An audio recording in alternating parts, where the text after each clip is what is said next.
10 जून 2022 को जो घटना हुई उसके बाद की सभी बातें आपको पता है। कुछ चीज़ों में लोगों के बीच में कुछ संशय और भ्रांति है, उसको दूर करने के लिए और कुछ सूचना देने के लिए ये प्रेस कॉन्फ्रेंस आहूत किया गया है।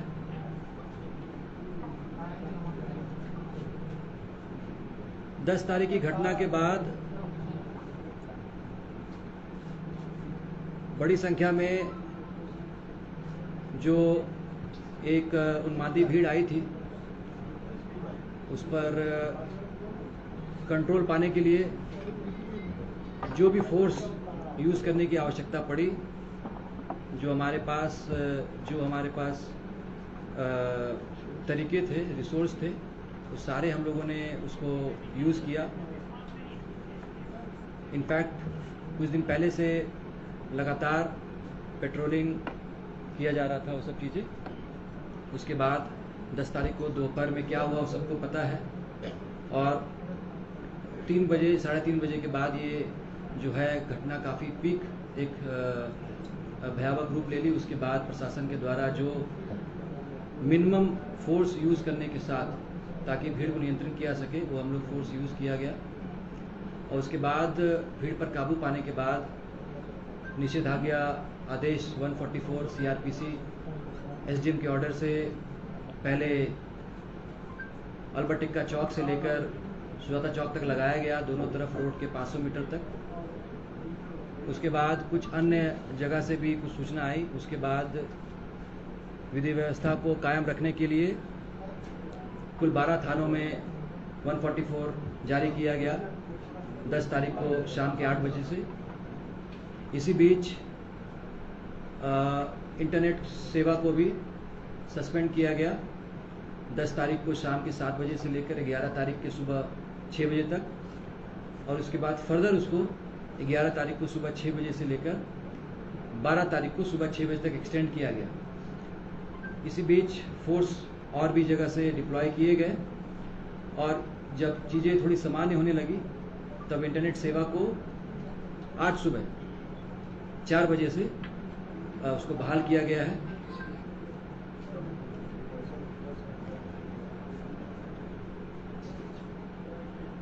इस पूरे प्रकरण में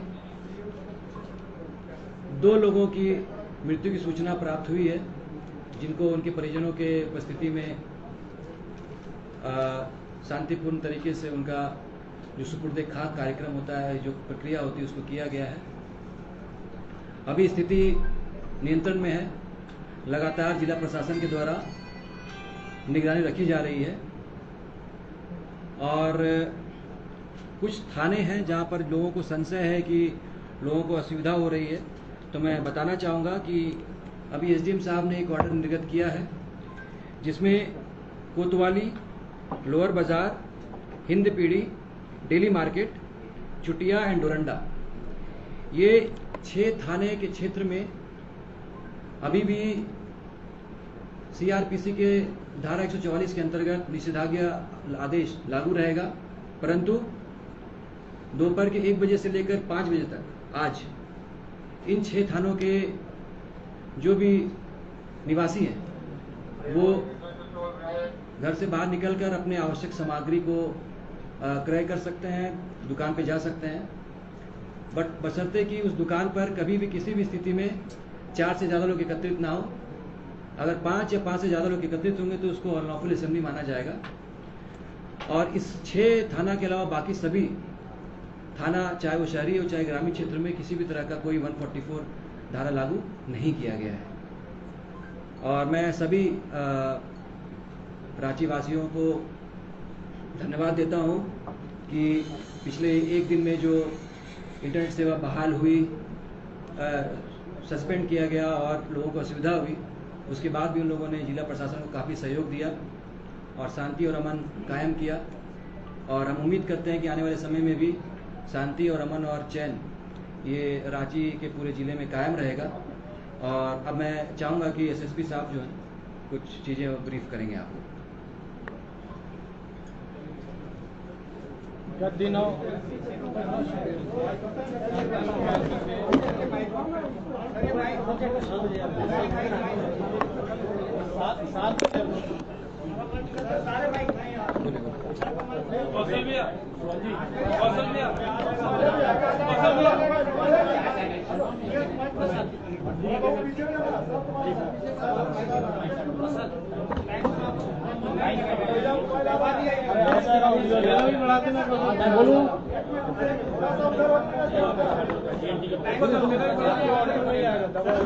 लोग शांति बनाए रखें। नहीं आएगा, सबको मिल जाएगा। आप सबके पास में आवाज पहुंचेगा।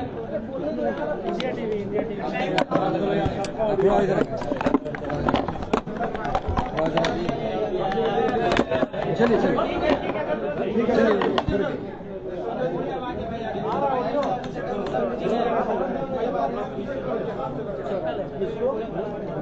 विगत 10 जून को रांची में कुछ असामाजिक और उपद्रवी तत्वों के द्वारा यहाँ की शांति व्यवस्था, आपसी समन्वय को खराब करने की कोशिश की गई थी।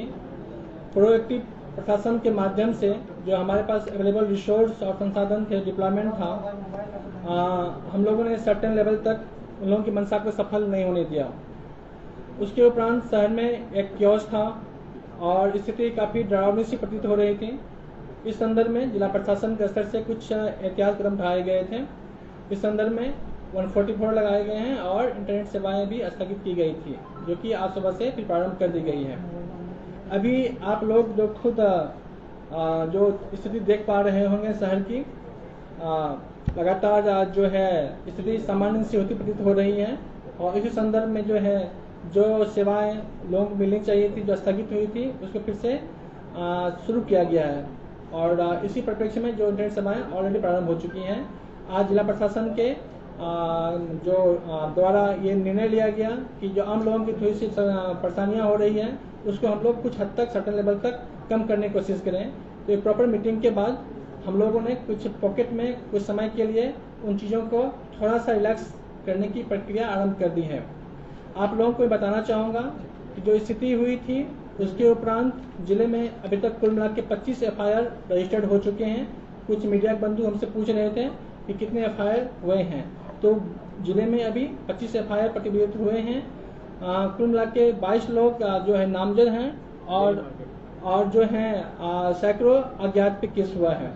इनफैक्ट इस पूरे मामले की जांच के लिए ऑलरेडी एक SIT फ्रेम किया गया है और वो SIT के साथ हमारा एनालिसिस विंग है, हमारा टेक्निकल विंग है।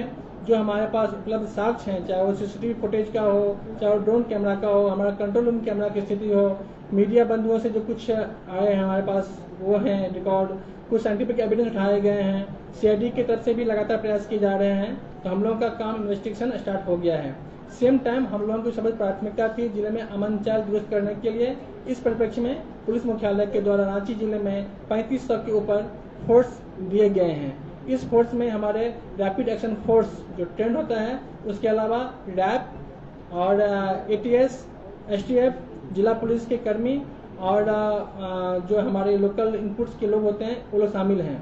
संपूर्ण मामले की बहुत ही अच्छे तरीके से विश्लेषण और उस पर नजर रखी जा रही है, जिसका मॉनिटरिंग रांची जिला से भी हो रहा है और अस्पताल के द्वारा भी की जा रही है। आप लोगों को मैं ये बताना चाहूँगा कि उस पूरी घटना में जो है अभी तक स्थिति के अनुरूप 38 पॉकेट्स को हम लोगों ने वल्नरेबल सेंसिटिव घोषित किया था, जहां पे लगातार दिन रात जो है फोर्स का डिप्लॉयमेंट है। कुछ पार्टिकुलर पॉकेट्स में आप लोगों ने रोड शो, फ्लैग मार्च भी देखा है, ताकि आम जनता का विश्वास प्रशासन पे बना रहे और कॉन्फिडेंस बिल्डिंग्स के तहत जो उपाय लिए जाते हैं वो हम लोग कर रहे हैं। इसके अलावा शहर में लगभग 50 से ऊपर मोटरसाइकिल की जो दस्ते हैं उसके द्वारा हर गली में, हर सेंसिटिव पॉकेट्स में, मिक्स पॉपुलेशन में पेट्रोलिंग की जा रही है। साथ ही लोगों से वार्ता भी की जा रही है कि आप सब इस शहर के बासिंदे हैं और आप लोगों ने रांची की बेमिसाल इतिहास को कायम रखा है, जो कि शांतिपूर्ण समन्वय का रहा है। तो साथ ही हम लोग का अपना काम पुलिसिंग, पेट्रोलिंग है। साथ ही कॉन्फिडेंस बिल्डिंग के लिए अच्छे लोगों से, प्रबुद्ध लोगों से, सामाजिक कार्यकर्ताओं से, NGO से, पॉलिटिशियंस से और भी जो हमारे ब्यूरोक्रेट्स के लोग हैं, सिविल सोसाइटी के जो लोग हैं, उनसे लगातार चर्चा की जा रही है ताकि जितनी जल्दी हो सके अमन चैन यहाँ पे इस्टेब्लिश हो जाए। इसके अलावा हमारा जो है कंट्रोल सिस्टम के माध्यम से हम लोग उन सब पॉकेट में, जैसे मैंने कहा कि मोस्टली लोग यहाँ पे अमन चैन पसंद करने वाले हैं।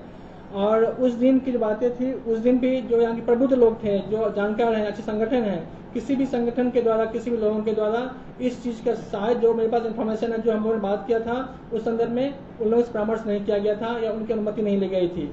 अच्छे लोग, प्रबुद्ध लोग थे, बोलते रहे थे कि ऐसा कोई भी चीज़ हम लोगों के स्तर से आदेशित नहीं किया गया है। तो वो कौन लोग हैं, वो कौन शरारती लोग हैं, वो कौन से असामाजिक लोग हैं, डायरेक्ट हैं कि इनडायरेक्ट हैं, परोक्ष हैं, प्रत्यक्ष हैं, यहाँ हैं, वहाँ हैं, जहाँ तहाँ हैं, कहीं भी किसी स्वरूप में हैं। हमारा जो इन्वेस्टिगेशन विंग है, जो एनालिसिस विंग है, हम लोग साक्ष्य के आधार पर बात करेंगे और साक्ष्य के आधार पे हम लोग जो भी दोषी होंगे उस पर कठोर से कठोर कार्रवाई सुनिश्चित करेंगे। बट एक चीज मैं आप लोग बात बताना चाहूंगा कि जो निर्दोष लोग हैं उस पर हम लोग कोई भी आंच भी नहीं आने देंगे। इसके अलावा चूंकि अभी इंटरनेट सेवाएं शुरू कर दी गई है, बहुत तरीके से, बहुत तरह से मर्मरिंग हो रहा है, सोशल साइट्स का यूज और मिसयूज दोनों होता है। बट इस मंच के माध्यम से, आप सभी के माध्यम से मैं आप लोगों को बोलना चाहूँगा कि हमारा डिस्ट्रिक्ट में डिस्ट्रिक्ट मॉनिटरिंग सेल भी क्रियाशील है। साथ ही स्पेशल ब्रांच के लेवल से और स्टेट लेवल से भी मॉनिटरिंग की जा रही है। हम वैसे सभी चीज़ों को हम लोग देख रहे हैं, वैसे वीडियो को, ऑडियो को, अपलोड को, डाउनलोड को, किसी भी तरह के ट्रांजेक्शन को, चाहे वो व्हाट्सएप पे हो, ट्विटर पे हो, इंस्टाग्राम पे हो, फेसबुक पे हो, जिससे किसी व्यक्ति विशेष की, समुदाय विशेष की भावनाएं आहत हो रही हो या किसी पे इल्जाम लगाए जा रहे हो, ऐसे सारे वीडियो, ऑडियो हम लोग उस पर मॉनिटरिंग कर रहे हैं। और उस वीडियो का मॉनिटरिंग करने के उपरांत जो सही कार्रवाई होगी, जो लोग शांतिपूर्ण दिशा में क्रियाशील होंगे, उनका सबका स्वागत है। बट जो कोई भी लोग, चाहे वो कोई भी हो, कहीं बैठ के प्रयास कर रहे हो कि रांची के अमन चैन को खराब कर देंगे, तो वो हमारे सोसाइटी से बच नहीं पाएंगे।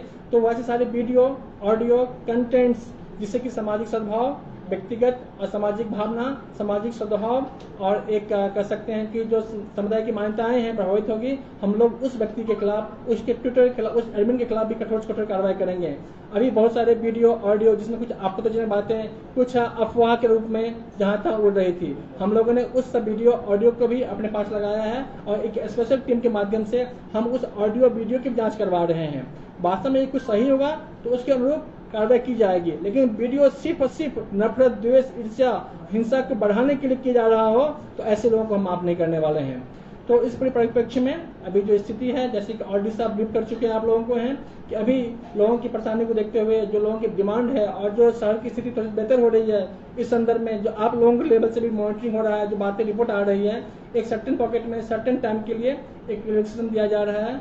सेम टाइम पे हमारे पुलिसिंग के सारे डायमेंशंस खुले हुए हैं, हमारा ट्रैकिंग सिस्टम जारी है, हमारा जो है मतलब एनालिसिस विंग का काम चल रहा है, इन्वेस्टिगेशन चल रहा है, एफआईआर की प्रक्रियाएं चल रही है। और हम लोग आप सभी के माध्यम समस्त रांची वासियों से अनुरोध करेंगे, अपील करेंगे, आपका शहर है, आप इसके वासिंदे हैं, किसी भी तरह के हिंसा से, नफरत से समाज में अमन चैन नहीं आ सकता है। आपसी सौहार्द, आपसी समन्वय, आपसी विश्वास और आपसी पारस्परिक भावनाओं का सम्मान करने से ही समाज बनता है। तो ये एक बगीचे की स्थिति है। यहाँ पे बात तो सबकी खूबसूरती तभी होती है जब हम सब खूबसूरती हो, ये तभी है जब हम एक दूसरे का सम्मान करें। इसलिए मैं समझ जिलावासियों से कर रहा हूँ, स्थिति सामान्य है, नियंत्रित हो रही है। आप लोगों को पास्ट में कुछ दिखते हुई, इसके लिए मैं पर्सनली क्षमा प्रार्थी हूँ कि आपको इंटरनेट यूज का मौका नहीं मिला या कुछ समय के लिए आप घर निकलने पा रहे हैं, बट आपके सहयोग से ही संभव पा रहा है कि फिर से हम लोग ट्रैक पे आ रहे हैं। तो जिले में जो आप लोगों ने अमन चैन और शांति व्यवस्था बनाने में योगदान दिया है, इसके लिए जिला प्रशासन, हम सभी लोग आप सबके आभारी हैं। और फिर से आभार, आप सबसे रिक्वेस्ट करूंगा कि थोड़ा सा सब दीजिए, सहायता कीजिए, हम लोग कोऑपरेट कीजिए। हम लोग बहुत ही अच्छे तरीके से इस पे क्रियाशील हैं, काम कर रहे हैं और हम लोग उम्मीद करेंगे बहुत जल्दी जिले में अमन चैन कायम हो जाएगा।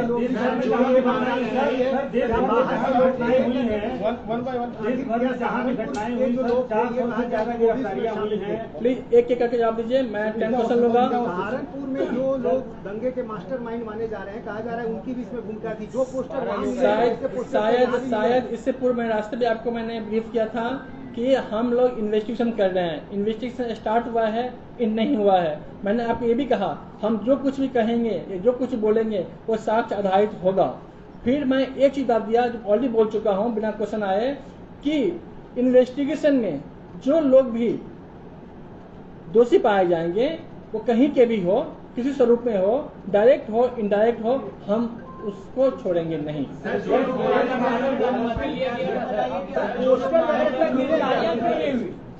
अब 5-10 क्वेश्चन आ रहे हैं तो सर देश भर में जहाँ भी घटनाएं हुई हैं 400 से ज्यादा गिरफ्तारियां हुई हैं, मास्टरमाइंड की पहचान की गई है, उनके ऊपर कार्रवाई हो रही है, कई जगह बुलडोजर भी चलाए जा रहे हैं। 48 घंटे से ज्यादा का वक्त हो चुका है, रांची में एक भी गिरफ्तारी अब तक क्यों नहीं हुई है, पहचान क्यों नहीं हुई है? आप खुद पूछ रहे हैं कि कौन है, कहाँ है, यहाँ है, वहाँ है, जहाँ है, ये सवाल अभी तक सवाल क्यों है? इसलिए क्योंकि हर जो इंसिडेंट है अपने आप में यूनिक इंसिडेंट होता है, और यूनिक इंसिडेंट के का जो एक अपना सबका कोर्स ऑफ एक्शन होता है, हम यहाँ के इंसिडेंट की कंपेयर किसी और जगह से तब तक नहीं कर सकते हैं जब तक कि हम यहाँ अपनी चीज़ों को देख न लें, एविडेंस कलेक्ट नहीं कर लें। क्योंकि मैं जो बोलूँगा एक रिस्पॉन्सिबल पर्सन के रूप में, एक रिस्पॉन्सिबल मीडिया के रूप में बोलूँगा, तो मैं वही बोलूँगा जो मेरे पास फैक्ट होंगे। मैंने फिर से कहा है, यदि किसी और जगह पे यहाँ के अपने हालात थे, यहाँ पे डिफरेंट तरह के इशूज हुए थे, डिफरेंट लॉन्डर हुए थे, यहाँ पे डिफरेंट तरह से इंजरी आए थे सारे ऑफिसर्स को। आपने देखा होगा यदि हम लोग इतने होते हैं तो डीसी ऑन द स्पॉट थे, डीआईजी ऑन द स्पॉट थे, एसएसपी, मैं खुद, हमारे सीटीएसपी, तमाम पदाधिकारी वहाँ स्पॉट पे थे। तो हमारे इंसिडेंट अलग थे और इंसिडेंट से हमारे हालात अलग थे, हमारी प्राथमिकताएं अलग हैं। बस इन्वेस्टिगेशन में जो मैं आप लोगों को बता चुका हूँ, जो निष्पक्ष इन्वेस्टिगेशन होगा, साक्ष्य आधारित होगा, वो निश्चित रूप से होगा।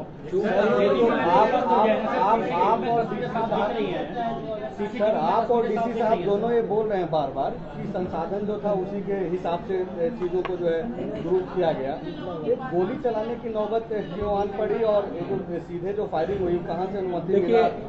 देखिए बात समझ लीजिए, हम सब एक ट्रेंड फोर्स के पार्ट हैं, हम लोगों का प्रशासन के अंग हैं। हम सब लोगों को एक प्रॉपर ट्रेनिंग दी जाती है, कब कहाँ किस मोड़ पे क्या एक्शन लेना है नहीं लेना है, ये हम लोगों का एक जो सिखाई होती है, जो हम लोग नॉर्म्स होती है, जो अंडरस्टैंडिंग है, जो परिस्थितियों का आकलन है, जो एक थर्ड पर्सन रूप में नहीं की जाती है। ठीक है, तो इसका एनालिसिस इंटरप्रिटेशन यहाँ पे बैठ के हम नहीं कर सकते हैं। क्यों कैसी नौबत आ गई, जब इस पे आप समीक्षा करेंगे, आप भी बहुत अच्छे मीडिया में हैं, आपने भी बहुत सारे चीज देखे होंगे, समझे होंगे, जाने होंगे, और हम लोग का एक्शन कितना सही था, कितना लॉजिकल था, कितना जस्टिफाइड था, इस पे अब हम कुछ बोलना मेरा उचित नहीं होगा कि matter is being investigated now. But जो थे उस हालात में, जो हमारी ट्रेनिंग थी, जो हमारे अंडरस्टैंडिंग थी, जो हम लोग परिस्थितियों का आकलन कर पा रहे थे, जो एक कह सकते हैं use minimum force to maximum saving one. देखिए, इसमें जब भी कोई भीड़ को अनलॉफुल असेंबली डिक्लेयर किया जाता है तो एक एसओपी है, स्टैंडर्ड ऑपरेटिंग प्रोसेस होता है। स्टैंडर्ड ऑपरेटिंग प्रोसीजर के थ्रू जो वहाँ उपलब्ध मजिस्ट्रेट रहते हैं और पुलिस का आकलन के बाद जो भीड़ में जो उपद्रवी होते हैं, तो शांति व्यवस्था को काम करने के लिए एक एसओपी है, वो एसओपी को फॉलो किया जाता है। And firing, air firing is the last resort to control and neutralize the disturbance and public order को इस्टेब्लिश करने के लिए ये आवश्यक हुआ है। तो हम लोगों ने सारे एहतियात बरते, जो एसओपी में जो फॉलो किए जाते हैं प्रोसेस, उसको फॉलो किया। उसके बाद firing as a last resort हम लोगों को रिसोर्ट करना पड़ा। कितने लोग मारे गए, कितने लोग मारे गए हैं वो बताइए, उनका प्रोफाइल बताइए सर। चूक कहाँ हुई इसमें? आप इसको चूक बोल रहे हैं, हम तो इसको बोल रहे हैं कि जो हम लोग परिस्थिति का आकलन कर पाए थे, हमारी तैयारी अच्छी थी, तो जो विभत्स स्थिति हो सकती थी उसको टाल दिया गया। जो अल्ताइयों के मंसूबे थे, जो मकसद थे, वो कामयाब नहीं होने दिए गए। फोर्स की कमी थी क्या शुरू में इस तरह? नहीं, ऐसी कोई बात नहीं थी, और फोर्स कमी रहती तो हम आज इस प्रेस कॉन्फ्रेंस नहीं कर पा रहे होते। ये हमारी मुख्य व्यवस्थाएं थी, हम लोग अंडरस्टैंडिंग थी, एंटिसिपेशन था, इन्फॉर्मेशन था, उसके आधार पे हम लोगों ने तैयारी की थी। इसलिए हम लोगों ने आज जो हम बैठ के हम लोग बात कर रहे हैं, संभव पाया कि नहीं तो उपद्रवियों की मानसिकता जो मंसूबे थे सफल हो जाते हैं। Can you confirm another temple was also under attack? Street पर जो टेंपल दोबारा अटैक किया गया, क्या आप कंफर्म कर सकते हैं? सर, एक और टेंपल जो अंडर अटैक था, कंफर्म कर सकते हैं? एफआईआर पुलिस की ओर से या फिर आमजन से? ये कुल मिला के है एफआईआर। कुल मिला के 25 सर एफआईआर मारे गए लोगों का प्रोफाइल बताइए सर। मारे गए जो लोग हैं पूरे फायर है, पूरे मिला के पुलिस साइड से और पुलिस मिला के काउंट नहीं किया है, 25 एफआईआर हुए हैं अभी तक। एक और मंदिर जो अंडर अटैक आए ये आप एक रिस्पॉन्सिबल रुख में चंबना चाहूंगा कि जो मैंने ऑलरेडी कहा कि सोशल साइट्स पे क्या हो रहे हैं नहीं हो रहे हैं, कृपा करके उसमें आप हेल्प कीजिए हमारी। जो इशू है हमारे जांच का विषय है, हम जांच करवा रहे हैं। Thank you. सर मारे गए लोगों का प्रोफाइल बताइए। जो लोग मारे गए उसका प्रोफाइल बताइए। क्या वो पुलिस से मरे थे सर? हम लोग